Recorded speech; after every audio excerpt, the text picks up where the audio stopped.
Hi friends, எல்லாருக்கும் வணக்கம். இப்போ சிம்பிளான ஒரு லேஸ் ஒர்க் டிசைன் தான் நம்ம பார்க்க போகிறோம். இந்த டிசைனுக்கு நம்ம திலகம் ஷேப்பை பயன்படுத்தி தான் நம்ம டிசைன் உருவாக்க போகிறோம். இந்த டிசைனுக்கு நான் கோல்டு கலர் ஃப்ளவர் லேஸ் தான் எடுத்திருக்கேன். லேஸ் என்ன கலர் எடுத்திருக்கோமோ அதுக்கு மேட்சாக இருக்கக்கூடிய நூல் தான் எடுத்துக்கணும். வேறு வேறு கலர் நூல் யூஸ் பண்ணக்கூடாது.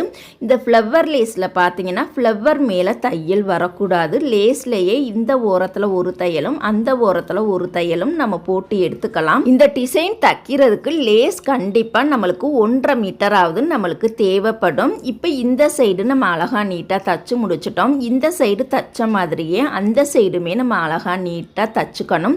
வளைவு நெளிவு வரக்கூடிய இடத்துல எல்லாம் கொஞ்சம் பொறுமையா தைக்கணும். அப்பதான் அதோட சேஃப் நம்மளுக்கு அழகா நீட்டாவே கிடைக்கும். இந்த டிசைனை அழகுபடுத்துவதற்காக சென்டர்ல கண்டிப்பா நம்மளுக்கு ஸ்டோன் பீஸ் தேவைப்படும். இந்த டிசைன் பிடிச்சிருந்தா லைக் பண்ணுங்க. தேங்க்யூ.